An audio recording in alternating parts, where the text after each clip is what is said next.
नमस्ते बच्चों। YouTube online education में क्लास 10th गणित में एक चैप्टर चल रहा है आपका समांतर श्रेणी। इसमें एक एक्सरसाइज चल रही है आपकी एक्सरसाइज 5D, ठीक है। और इसमें हमने आपको क्वेश्चन नंबर 7 तक समझा दिए थे।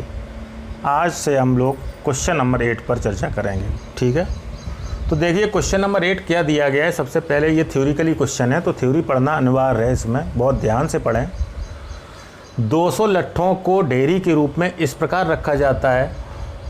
किस तरीके से रखा जा रहा है 200 लट्ठों को? सबसे नीचे वाली पंक्ति में 20 लट्ठे हैं, उससे अगली पंक्ति में 19 लट्ठे हैं, उससे भी अगली पंक्ति में 18 लट्ठे हैं, इत्यादि रखे गए हैं। ये 200 लट्ठे कितनी पंक्तियों में रखे गए हैं? देखिए सबसे पहले आपको निकालना है पंक्तियाँ, ठीक है। कितनी नंबर ऑफ रो, ठीक है, कितने पंक्तियों में ये 200 लट्ठे रखे गए हैं। फिर आपसे एक अगला क्वेश्चन कर रहे हैं कि प्रत्येक उससे सबसे ऊपरी पंक्ति में, सबसे ऊपर वाली पंक्ति में कितने लट्ठे होंगे। तो देखिए सबसे पहले हम इसे थोड़ा सा चित्र के हिसाब से समझें क्वेश्चन को। पंक्तियां बनी हुई हैं, ठीक है, पंक्तियां बनी हुई हैं और 200 लट्ठों को व्यवस्थित किया गया है। सबसे नीचे की पंक्ति में 20 लट्ठे हैं, ठीक है। तो नीचे की पंक्ति माना कि सबसे लास्ट वाली पंक्ति ये है, फिर उससे ऊपर वाली, फिर ऊपर वाली, इस तरीके से पंक्तियां बनी हुई हैं, ठीक है।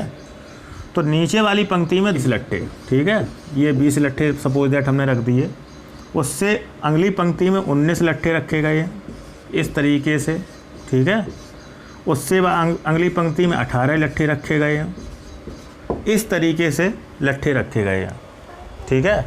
तो आपसे ये कह रहे हैं कि कितनी पंक्तियाँ, ये पंक्तियाँ जो बनाई गई हैं ये कितनी पंक्तियाँ हैं। तो यहाँ मान के चलेंगे कि सॉल्यूशन में मान के चलेंगे कि माना कि n पंक्तियों में, माना कि n पंक्तियों में 200 लट्ठों को रखा गया है। तब देखिए n पंक्तियों में 200 लट्ठों को रखा गया है। ये मतलब 200 लट्ठे n पंक्तियाँ हैं, ये पता तो नहीं है, अभी अज्ञात है, तो n मान के चलेंगे। माना कि n पंक्तियों में 200 लट्ठों को रखा गया है, तो कहने का मतलब है n पंक्तियों के लट्ठों का योगफल 200 होना चाहिए आप। तो अब n पंक्तियों के कुल लट्ठों का योगफल, कुल लट्ठों का योगफल, ठीक है, 200 होगा। 200 ही लट्ठे तो रखे गए हैं, तो टोटल योग तो 200 ही होगा। तो यहाँ लिखेंगे तब Sn बराबर आप लेंगे 200, ठीक है। अच्छा, अब ये भी कहा गया है कि सबसे नीचे वाली पंक्ति में, यानी कि पंक्तियों के रूप में लट्ठों को व्यवस्थित किया गया है। यहाँ लिखेंगे चूँकि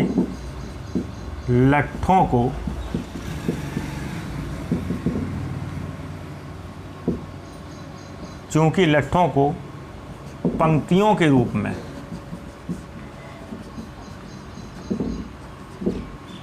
व्यवस्थित किया गया है, व्यवस्थित इस प्रकार किया गया है कि, इस प्रकार किया गया है। किस प्रकार किया गया है आइए देखें। पहली पंक्ति में आपके हैं 20 लट्ठे, कॉमा, उससे अगली पंक्ति में 19 लट्ठे, उससे भी अगली पंक्ति में 18 लट्ठे, डॉट डॉट डॉट, जो कि समांतर श्रेणी में है, AP में है, ठीक है। एक एक के डिफरेंस पर रखे गए हैं समांतर श्रेणी में, जिसमें आपका प्रथम पद है आपका a बराबर 20, पहला पद, फर्स्ट टर्म, तथा सार्वंतर जिसको हम पदांतर भी कहते हैं, सार्वंतर common difference d equal to T2 minus T1, तो आपका रहेगा 19 माइनस 20, कहने का मतलब -1, ठीक है। माना कि n पंक्तियों में 200 लट्ठों को रखा गया है, तब n पंक्तियों के कुल लट्ठों का योगफल 200 होगा, कहने का मतलब Sn बराबर 200। तो n का मान निकालेंगे, ये n पंक्तियां हैं, देखिए n पंक्तियां मान के चले हैं, तो पहले आपकी पंक्तियों की संख्या आएगी। तो Sn का सूत्र लगाएंगे n/2 2a plus n minus 1 into d equal to 200, ठीक है। तो n/2 2a का मान है आपका 20 प्लस n-1 इंटू डी का मान -1 बराबर 200।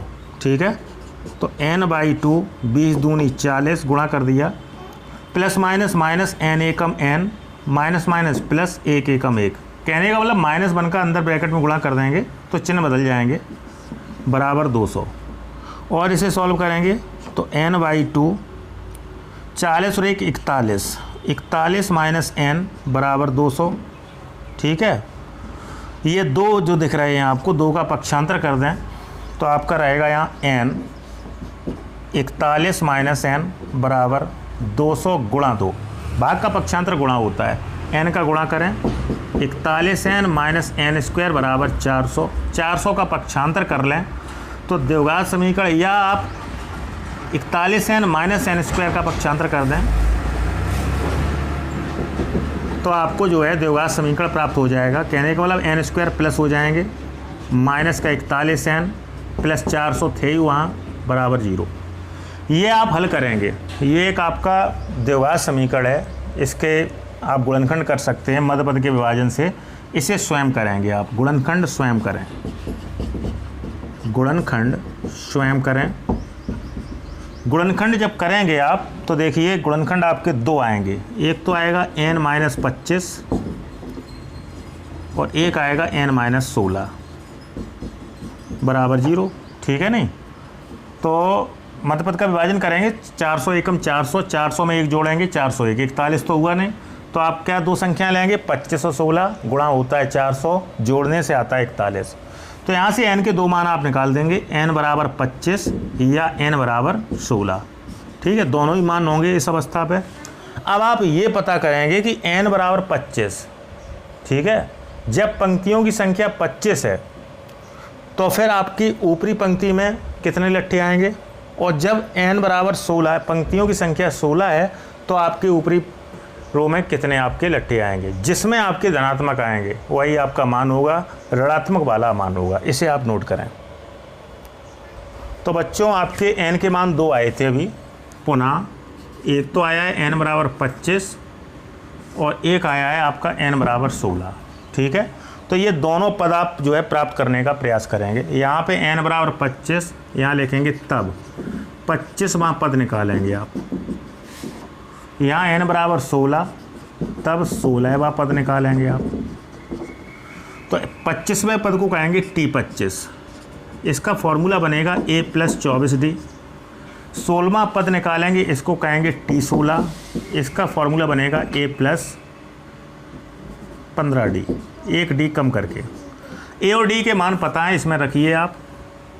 तो T25 बराबर आपका रहेगा a का मान 20 प्लस 24 इंटू माइनस 1, और T16 में रखेंगे a का मान 20 प्लस 15 गुणा माइनस 1। तो कहने का मतलब T25 बराबर आएगा 20 माइनस 24, और यहाँ पे T16 बराबर आएगा 20 माइनस 15। ठीक है, तो T25 बराबर आपका रहेगा माइनस के 4 और T16 बराबर रहेगा आपका 5। तो इसका मतलब ये हुआ कि 25 जब आपके जो है रो होंगे, पंक्तियाँ होंगी, तो ऊपरी पंक्ति में माइनस के 4 लट्ठे आएंगे, जो कि अमान हो जाएगा। ये अमान रहेगा, -4 भी अमान रहेगा और 25 भी अमान रहेगा। कहने का मतलब n 25 नहीं है और लट्ठों की संख्या -4 नहीं है, तो ये आपका प्रॉपर अमान रहेगा।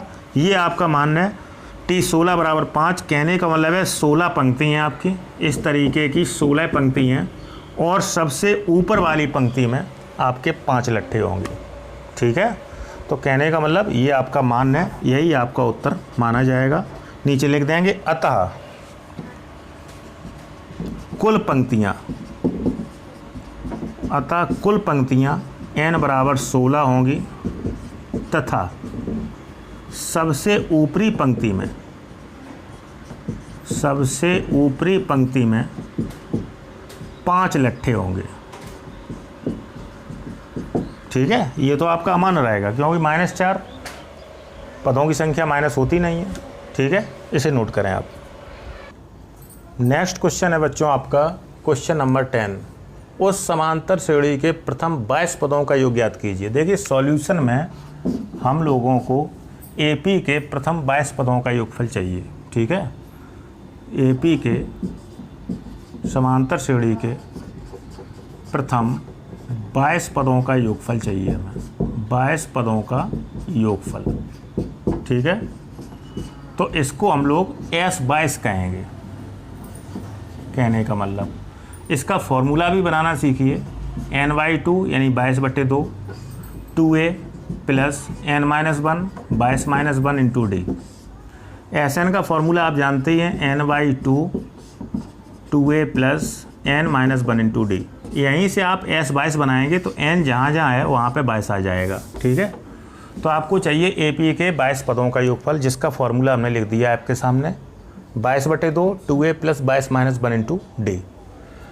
ठीक है, उस समांतर श्रेणी के प्रथम 22 पदों का योग ज्ञात कीजिए जिसमें d बराबर 7 है। यहाँ लिखेंगे कि चूँकि दिया गया है कि AP में समांतर श्रेणी में AP में d बराबर 7 है। d को कहते हैं सार्वंतर या पदांतर। सार्वंतर common difference d equal to 7 है और 22वां पद आपको 149 दे रहे हैं प्रश्नानुसार। 22वां पद भी दे रहे हैं आपको प्रश्नानुसार। 22वां पद, इसको कहेंगे T22। ये है आपका 149। 22वें पद का फॉर्मूला बनेगा, एक डी कम करके लिखें, a प्लस 21d बराबर 149। यहाँ वैल्यू रख दें d का तो a भी क्लियर हो जाएगा आपका। तो a प्लस 21 गुणा 7 बराबर 149। a प्लस 7 एकम 7 147 बराबर 149। पक्षांतर कर दें 147 का तो a बराबर आएगा 149 माइनस 147, a बराबर आएगा 2। ठीक है, a और d आपको प्राप्त हैं। अब आप जो है प्रथम 22 पदों का योगफल निकाल सकते हैं। इसमें हमें a और d का मान रखना पड़ेगा हमें। ठीक है, तो जो हमें a और d के मान प्राप्त हुए हैं वो आप 22 पदों के योगफल में रख देंगे। तो आइए रखें, a तथा d के मान रखने पर,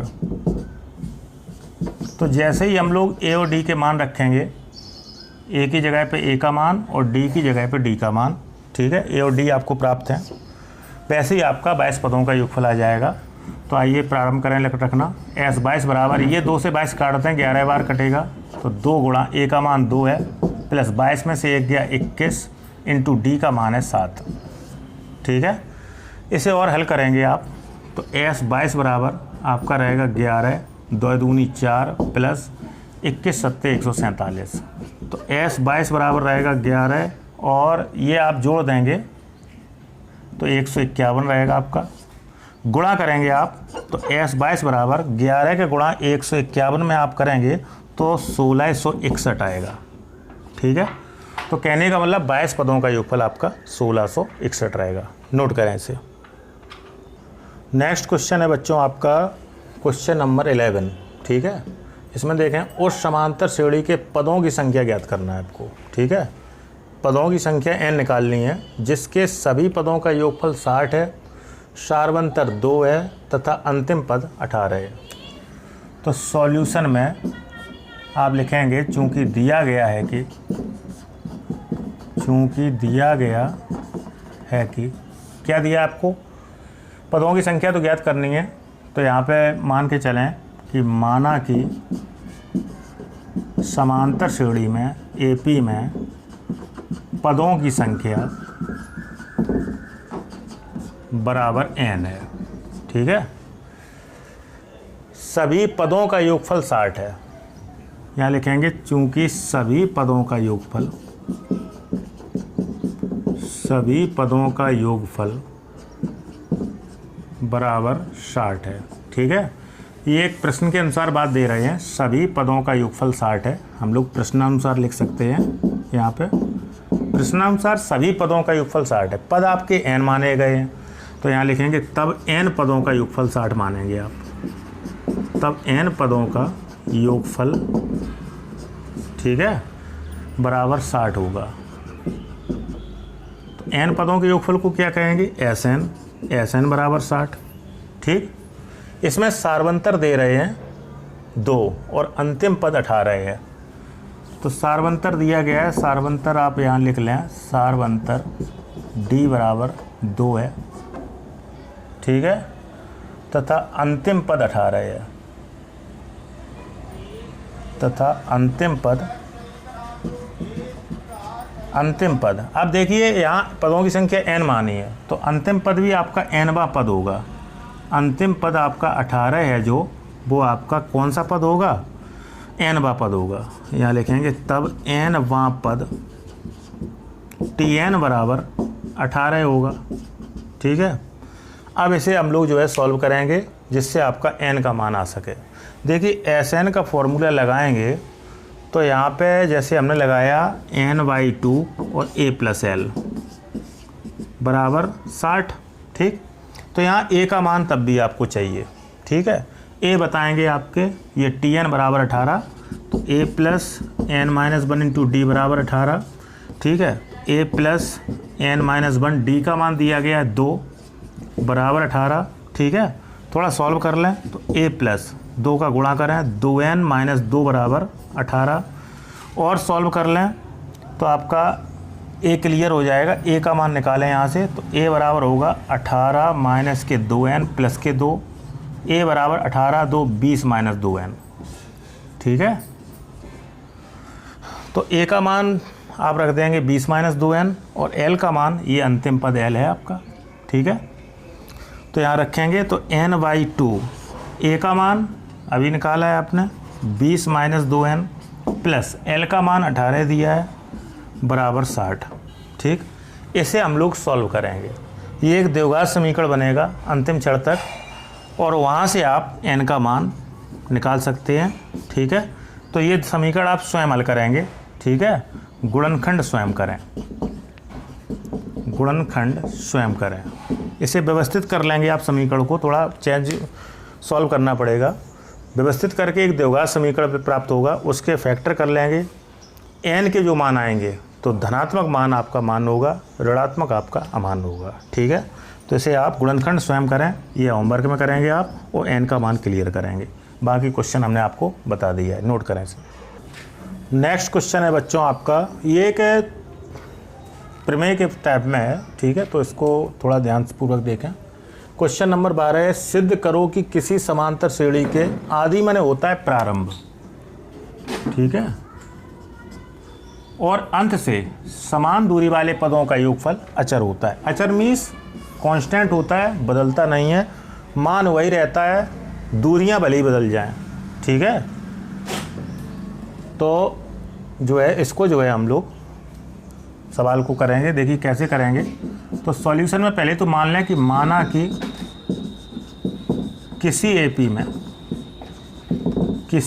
में प्रथम पद a तथा सार्वंतर d है, सार्वंतर d है, ठीक है। ये व्यवस्था मान के चलेंगे आप, ठीक है। प्रथम पद a और सार्वंतर d है। अब आपसे ये कह रहे हैं कि आदि यानी प्रारंभ और अंत यानी लास्ट, प्रारंभ और लास्ट से समान दूरी वाले, समान दूरी लेनी पड़ेगी आपको, n दूरी, 2n दूरी, 3n दूरी, कम से कम 3 प्रेक्षण करेंगे हम लोग, उनका योगफल करेंगे और ये वेरीफाइड करेंगे कि आखिर क्या होता है, ठीक है। यहाँ लिखेंगे तब समांतर श्रेणी का प्रारंभ से nवां पद निकालेंगे आप, प्रारंभ से nवां पद, ठीक है। ये होता है आपका a + n-1 × d, और AP का अंत से nवां पद निकालेंगे, अंत से nवां पद। देखिए दूरियां हमने समान ली हैं, ठीक है।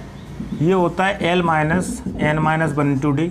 यहाँ पे इसे जोड़ेंगे, जोड़ना है आपको, योगफल करना है, जोड़ने पर प्लस के n-1 × d माइनस के n-1 × d ये कट जाएंगे, आपका आएगा a + l। Equation number first. दूरी अभी हमने n ली थी, अब आप दूरी और चेंज कर लें। सपोज दैट हमने 2n दुगना कर दें आप, तो यहाँ लिखेंगे पुनः AP समांतर श्रेणी का प्रारंभ से 2nवां पद, ठीक है। तो इसको कहेंगे a plus 2n minus 1 into D, और AP का अंत से 2n पद, इसको कहेंगे L minus 2n minus 1 into D. देखिए आप दूरियां हमने फिर समान ली हैं, 2n ली हैं, इनको भी आप जोड़ेंगे। जोड़ने पर तो जोड़ेंगे जैसे ही आप, तो आप पाएंगे कि आपका प्लस के 2n minus 1 into D minus के 2n माइनस 1 इंटू डी ये कट हो जाएंगे, आपका बचेगा a plus L. Equation number second. तो हम देख रहे हैं a प्लस एल ही प्राप्त हो रहा है। एक और निकाल लें आप, पुनः समांतर श्रेणी का प्रारंभ से 3n पद, तो इसको कहेंगे a plus 3n minus 1 into D, और AP का समांतर श्रेणी का अंत से 3n पद, इसको कहेंगे L minus 3n minus 1 into D. इनको भी आप जोड़ें, यदि जोड़ने पर तो भी आपका प्लस का 3n माइनस 1 इंटू डी और माइनस का 3n minus 1 into D cut हो जाएगा, आपका बचेगा a plus L. Equation third. तो हम लोग देख रहे हैं, 3 प्रेक्षण हम करके देख चुके हैं। तीनों प्रेक्षण में आपका जो है अचर मान रहा है। अचर मीन्स होता है जो बदले नहीं। तो यहाँ लिखेंगे, अतः उपरोक्त समीकरण फर्स्ट, सेकेंड व थर्ड से पूर्णतः स्पष्ट होता है कि किसी AP के किसी समांतर श्रेणी के आदि और अंत से, यानी प्रारंभ और लास्ट से, आदि और अंत से समान दूरी वाले पदों का योगफल अचर रहता है। ठीक है, इस बात पे विशेष ध्यान दें। अचर का मतलब कांस्टेंट, जो मान बदले ना उसे हम अचर कहते हैं। ठीक है बच्चों, आज के लिए हम इतना ही रखेंगे शैक्षिककार। ठीक है, इसी के साथ साथ जो भी आपको पढ़ाया गया है, यदि उसमें कोई समस्या है, कोई आपको ऑब्जेक्शन है किसी लाइन में, किसी स्टेप में, या पूरे कॉन्सेप्ट में, पूरे सवाल में, तो आप हमें कमेंट कर सकते हैं, कमेंट दे सकते हैं। आपको जो है समय से आपको बताया जाएगा। साथ साथ जो है, यदि इस चैनल को सब्सक्राइब नहीं किया है, यूट्यूब चैनल को, तो आप सब्सक्राइब करें, जिससे हमारे प्रतिदिन के दैनिक की वीडियो आप तक पहुंचते रहें। साथ साथ जब वीडियो देखा करें तो वीडियो को लाइक अवश्य करें, हमें पता लगता रहेगा कि हाँ आप स्टूडेंट कितने लोग वीडियो देख रहे हैं।